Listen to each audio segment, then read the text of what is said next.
கர்த்தருக்கு ஸ்தோத்திரம். தேவனுக்கு மகிமை உண்டாவதாக. ஆண்டவரும் இரட்சகருமான இயேசு கிறிஸ்துவின் நாமத்தில் உங்கள் யாவருக்கும் என் அன்பின் வாழ்த்துக்களை தெரிவித்துக் கொள்கிறேன். தேவனின் வார்த்தை வெளிப்படும் நேரம். தேவ செய்தியின் தலைப்பு காத்திருங்கள். என் அன்பு சகோதரனே சகோதரியே, இந்த நாள்ல கூட பாருங்க, அநேக நேரங்கள்ல நாம் தேவ சமூகத்துல என்ன பண்ணுமாம், காத்திருக்க வேண்டும் என்று சொல்லி வேதாகம் நமக்கு தெளிவாய் கற்றுக் கொடுத்து கொண்டிருக்கிறது. வேதாகமத்திலிருந்து ஒரு வசனத்தை எடுத்து வாசிப்போம். ஏசாயாவின் புஸ்தகம் 40ஆம் அதிகாரம் 31ஆம் வசனத்தை நாம் வாசிக்கலாம்.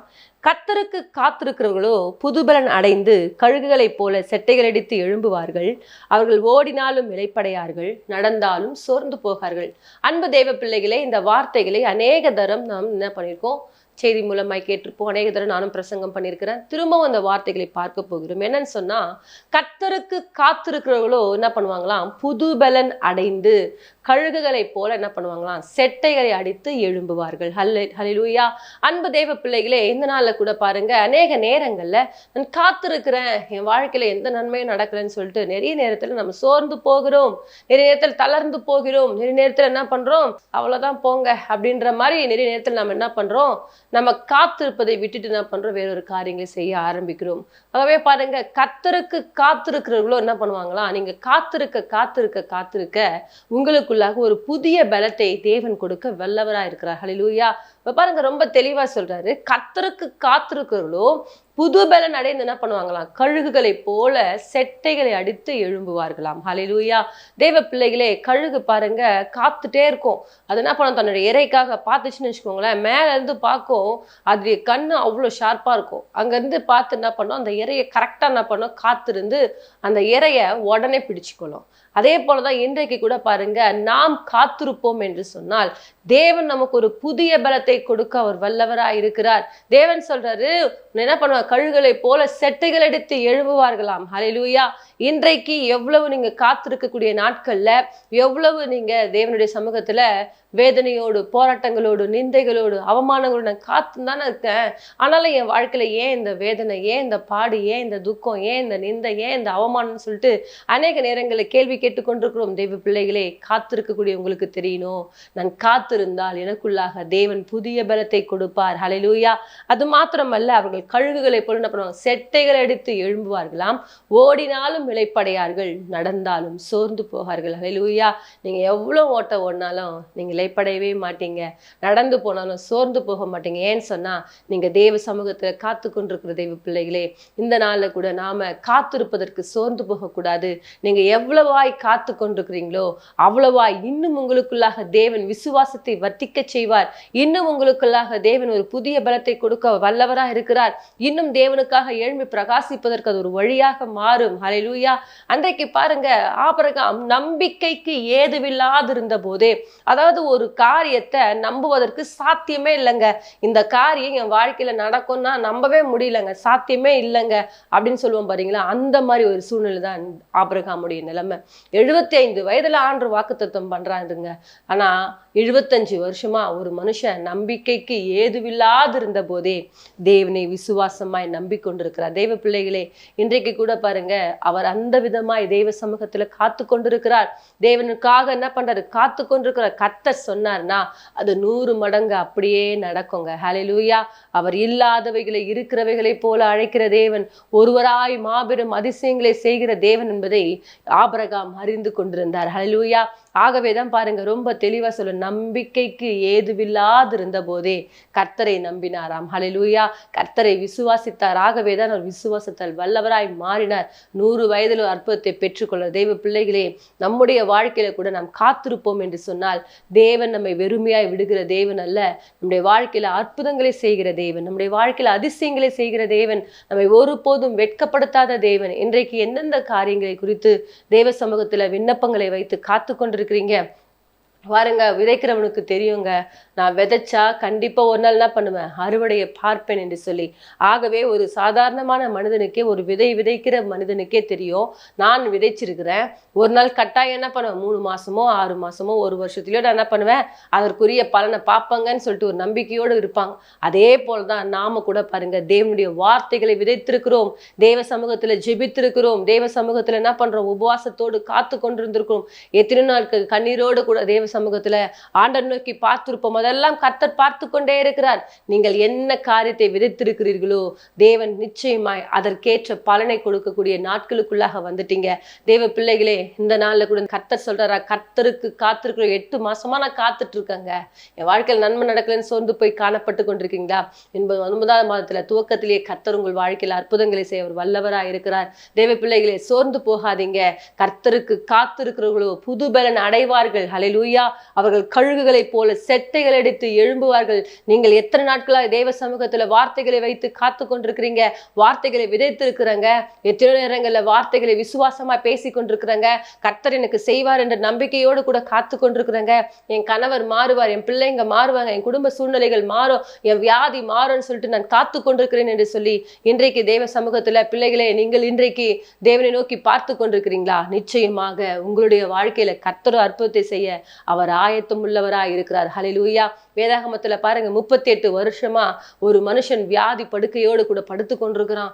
அவனுக்கு ஒரு நம்பிக்கை, ஒரு நாள் என்ன பண்ணும், இந்த குளம் கலக்கப்படும், அந்த குளத்துல நானும் போய் என்ன பண்ணுவேன், விழுவேன். நான் போறதுக்கு முன்பாக என்ன பண்றாங்க, யாரோ ஒருத்தர் விழுந்துடுறாங்க, என்னால விழ முடியல, என்னால போக முடியல, நடக்க முடியலன்னு சொல்லிட்டு படுத்த படுக்கையா இருக்கிற மனுஷன், அவனுக்குள்ளாக கூட ஒரு நம்பிக்கை பாருங்க. அந்த நம்பிக்கையை பார்த்துதான் தேவனே அந்த மகனை தேடி வருகிறார். ஹல்லேலூயா. வந்து உனக்கு என்ன செய்யணும், ஆண்டவரே நான் சுகத்தை பெற்றுக்கொள்ள வேண்டும். ஹல்லேலூயா. உன் படுக்கை எடுத்துக்கொண்டு நடன்னு சொன்ன மாத்திரத்துல பாருங்க, அவன் எழுந்து நடக்க ஆரம்பித்தான். ஹல்லேலூயா. தேவ பிள்ளைகளே, நான் இத்தனை வருஷமா காத்திருக்கிறேனே, நன்மை நடக்கலன்னு சொல்லிட்டு சோர்ந்து போயிருக்கிறீங்களா?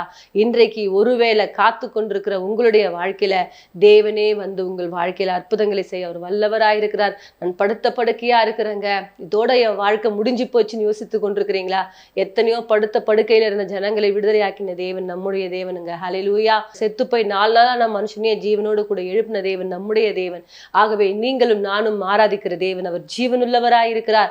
அவர் இன்றைக்கும் அற்புதங்களை செய்யக்கூடியவராய் இருக்கிறார். ஹல்லேலூயா. ஆகவே தேவ பிள்ளைகளே, யாரெல்லாம் தேவ சமூகத்துல காத்து கொண்டு நம்பிக்கையோடு கூட காணப்படுறீங்களோ உங்களுக்கு தேவன் நிச்சயமாக அற்புதங்களை செய்து உங்களை ஆசீர்வதிக்க அவர் வல்லவராய் இருக்கிறார். ஹல்லேலூயா. அன்றைக்கு ஆபிரகாம் எப்படி தேவ சமூகத்துல நம்பிக்கைக்கு ஏதுவில்லாதிருந்த போதே கர்த்தரை நம்பிக்கையோடு கூட தேவ சமூகத்துல காத்து கொண்டிருந்தார். அந்த வார்த்தைகளை பிடித்து காத்து கொண்டிருந்தார்.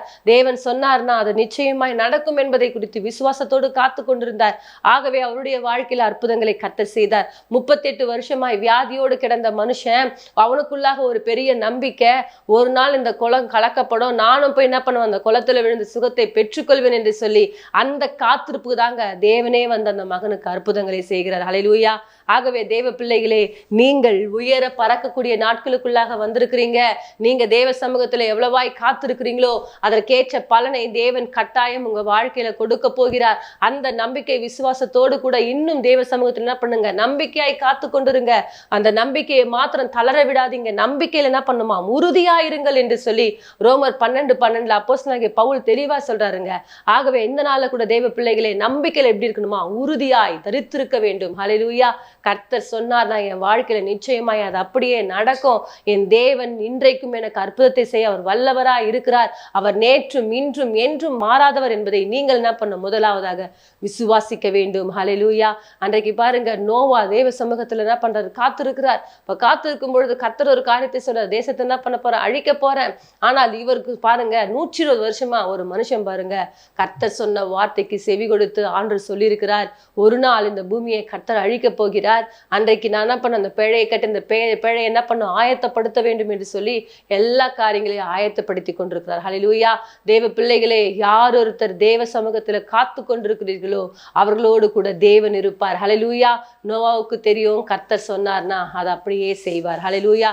இன்றைக்கு கூட உங்களுக்கு தெரியணும், என் தேவன் சொன்னாருன்னா அதை அப்படியே செய்வார். ஹல்லேலூயா. காத்திருக்கிறவர்களுக்கு அவர் ஒருபோதும் அவர்களை வெட்கப்படுத்துகிற தேவன் அல்ல. ஹல்லேலூயா. கர்த்தருக்கு காத்திருக்கிறவர்கள் வெட்கப்பட்டு போனதில்லை என்று சொல்லியிருக்கிறார். கர்த்தருக்கு காத்திரு, திடமனதாய் இருந்து என்ன பண்ணுமாம், கர்த்தருக்கே காத்திரு என்று சொல்லியிருக்கிறார். ஹல்லேலூயா. ஆகவே தேவ பிள்ளைகளை நாம் தேவ சமூகத்துல காத்திருக்கிறேன். தேவ சமூகத்துல ஒவ்வொரு நாளும் என்ன பண்ணும், பதில் வர வரைக்கும் விடவே கூடாது. தேவனை உறுதியாய் பற்றி கொள்ளணும். யாக்கோபு இரவெல்லாம் தேவ சமூகத்துல போயிட்டு என்ன பண்றாரு, சொல்றாரு, நீர் என்னை ஆசீர்வதித்தால் உம்மை போக விட மாட்டேன்னு சொல்லிட்டு ஆண்டுடைய பாதத்துல இரவெல்லாம் காத்து கொண்டு இருக்கிறார். ஆகவேதான் பாருங்க, அது ஒரு வெறும் கோலும் கையுமாய் போன யாக்கோபை கர்த்தர் என்ன பண்ணார், இரு பரிவாரங்களோடு நடக்க பண்ணினார். காரணம் என்ன தெரியுமா? யாக்கோபு தேவ சமூகத்துல காத்திருந்தார். ஹல்லேலூயா. காத்திருக்கிறவர்களுக்கு ஒரு ஆசீர்வாதத்தை கர்த்தர் வைத்திருக்கிறார். நீங்கள் கூட எவ்வளவு காத்திருக்கிறீங்களோ சந்தோஷப்படுங்க. எவ்வளவு காத்திருக்கிறீங்களோ, தேவன் எனக்கு இதை காட்டிலும் பெரிய காரியத்தை செய்வார், நான் இப்பொழுது இருப்பதை காட்டிலும் கர்த்தர் என்னை 1000 மடங்கு ஆசீர்வதிக்க அவர் வல்லவராய் இருக்கிறார் என்பதை முதலாவது நீங்கள் விசுவாசியுங்கள். ஹல்லேலூயா. தேவ பிள்ளைகளை சோர்ந்து போகாதீங்க. நமக்கு ஒரு தகப்பன் இருக்கிறார், அவர் நம்மோடு கூடவே இருக்கிறார். அன்றைக்கு பாருங்க, தாவீது தன்னுடைய வாழ்க்கையில எந்த ஒரு பிரச்சனைகள் வந்தாலும் உடனே தேவ சமூகத்துல போய் காத்திருப்பார். ஆண்டவரே, நான் யுத்தத்துக்கு போலாமா போகக்கூடாதான்னு கேள்வி கேட்பாரு. ஆண்டவர் சொல்வாரு, உன்னை போகலாம்னு சொன்னா அவர் போவார். ஹல்லேலூயா. இப்ப பாருங்க, ஒரு கேள்வி கேட்டாருன்னு சொன்னா அதுக்கு பதில் வர வரைக்கும் அவர் காத்து கொண்டிருந்தார். ஹல்லேலூயா. எடுத்து வாசிப்போம். 2 சாமுவேலின் புஸ்தகம் 5ஆம் அதிகாரம் 19ஆம் வசனத்தை நாம் வாசிக்கலாம். பெலிஸ்தருக்கு விரோதமாய் போகலாமா, அவர்களை என் கையில் ஒப்பு கொடுப்பீரா என்று தாவீது கர்த்தரிடத்தில் விசாரித்த போது, கர்த்தர், போ, பெலிஸ்தரை உன் கையில் நிச்சயமாய் ஒப்பு கொடுப்பேன் என்று தாவீதுக்கு சொன்னார். ஹல்லேலூயா. பாருங்க, ஒரு காரியத்தை சொல்றாருன்னு சொன்னா, ஆண்டவரே பெலிஸ்தருக்கு விரோதமாய் நான் போலாமான்னு ஒரு கேள்வி கேட்கிறாரு. கேட்ட உடனே ஆண்டவர் பதில் சொன்னாரா? கொஞ்சம் வெயிட் பண்றாரு.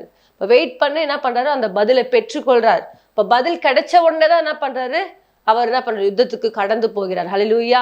அதே போல 2ஆம் அதிகாரத்துல 1ஆம் வசனத்துல வாசிக்கும் பொழுது அங்கே அதே மாதிரிதான் பாருங்க, யுத்தத்துக்கு போலாமான்னு கேட்கும் பொழுது ஆண்டவர் சொல்லுவார், நீ போன்னு சொன்னதான் அங்க கடந்து போவார். ஹல்லேலூயா. ஆகவே தேவன் நமக்கு ஒரு ஜெயத்தை கொடுக்கணும், தேவன் நம்முடைய வாழ்க்கையில ஒரு அற்புதத்தை செய்யணும்னு சொன்னா முதலாவது நம் தேவ சமூகத்துல போயிட்டு நம்முடைய பிரச்சனைகளை சொல்லணும். ஆண்டவரே, நான் இப்படிப்பட்ட பிரச்சனையோடு கூட காணப்படுறேன், இப்படிப்பட்ட நெருக்கத்தோடு கூட காணப்படுறேன், நான் இந்த காரியத்தை செய்யலாமா செய்யக்கூடாதா, இந்த காரியத்துக்கு போகலாமா போகக்கூடாதான்னு சொல்லிட்டு நீங்க ஒரு கேள்வி தேவனிடத்துல கேட்கும் பொழுது அவர் உங்களுக்கு சரியான பதிலை கொடுக்க அவர் வல்லவரா இருக்கிறார். அதற்குத்தான் நம்ம தேவ சமூகத்துல என்ன பண்ணணும், காத்திருக்கணும். நிறைய பேர் பாருங்க, எல்லா காரியத்திலும் தேவனிடத்துல சொல்லிடுவோம், ஆனா பதிலை பெற்றுக்கொள்ளாம சாதாரணமா வந்துருவோம். அப்ப தேவன் நமக்கு ஒரு பதில் சொல்லணும்னு சொன்னா, நீங்க ஜெபிச்சிட்ட பிறகு கொஞ்ச நேரம் உக்காந்து பைபிள் எடுத்து படிச்சு கொஞ்ச நேரம் தியானிப்பீங்கன்னு சொன்னா அதில் தேவன் உங்களோடு கூட பேசுவார். தேவ பிள்ளைகளே, அப்பொழுது சரியான பதிலை நீங்கள் பெற்றுக்கொள்ள முடியும்.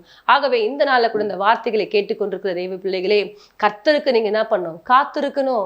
காத்திருக்கும் பொழுது அவர் உங்களுக்கு சரியான பதிலை கொடுப்பார். காத்திருக்கும் பொழுது உங்களுக்கு ஒரு வெற்றியை கொடுப்பார். காத்திருக்கும் பொழுது ஒரு ஜெயத்தை தேவன் கொடுப்பார். ஆபிரகாம் தேவ சமூகத்துல காத்திருந்ததுனால்தான் அவருடைய வாழ்க்கையில ஒரு அற்புதத்தை பெற்றுக்கொண்டார். நோவா தேவ சமூகத்துல காத்திருந்ததுனால்தான் அவர் காக்கப்பட்டார். தாவீது தேவ சமூகத்துல போயிட்டு காத்திருந்ததுனால்தான் சரியான பதில்களை பெற்றுக்கொண்டு வருகிறார். நீங்கள் கூட காத்திருக்கணும். நம்ம நிறைய நேரத்துல என்ன பண்றது இல்ல, காத்திருப்பதே கிடையாது. உலகத்துல எல்லா காரியத்திலும் காத்திருக்கிறோங்க. ரேஷன் கடைக்கு போனா காத்திருப்போம், பஸ் ஸ்டாண்ட்ல போனா காத்திருப்போம், ஒரு காரியத்தை செய்யணும்னா காத்திருப்போம், எல்லாவற்றுக்கும் காத்திருப்போம். ஆனால் தேவ சமூகத்துல மாத்திரம் என்ன பண்ண மாட்டோம், காத்திருக்க மாட்டோம். எங்கதான் காத்திருக்கணும்னு சொன்னா தேவ சமூகத்துல போயிட்டு ஆண்டோடைய பாதத்துல உட்கார்ந்து காத்து கொண்டிருக்கணும். மரியாள் தன்னை விட்டு எடுபடாத நல்ல பங்கை தெரிந்து கொண்டாலாம். ஹல்லேலூயா. மரியாள பாருங்க, ஆண்டவர் வராரு, அவங்களுக்கு வேற எந்த ஆசையும் இல்லைங்க, தேவனுடைய பாதத்துல உட்கார்ந்து அவருடைய வார்த்தைகளையே கேட்டு கொண்டிருந்தாங்க. ஹல்லேலூயா. ஆகவேதான் சொல்றாரு, மரியாள் தன்னை விட்டு எடுபடாத நல்ல பங்கை தெரிந்து கொண்டாள். தேவ பிள்ளைகளே, இன்றைக்கு நாம கூட என்ன செய்யணும், தேவ சமூகத்துல காத்திருக்கணும். நம்ம காத்திருக்கும் பொழுது புதிய பலனை தேவன் கொடுக்க அவர் வல்லவராய் இருக்கிறார். அவர்கள் உயர பறப்பார்கள். அது மாத்திரமல்ல, நடந்தாலும் சோர்ந்து போகார்கள். ஹல்லேலூயா. தேவ பிள்ளைகளே, உங்களுடைய வாழ்க்கையில கூட நீங்கள் எவ்வளவாய் தேவனிடத்துல காத்திருக்கிறீங்களோ அவ்வளவாய் உங்கள் வாழ்க்கையில அற்புதங்களை பெற்றுக்கொள்வீர்கள்.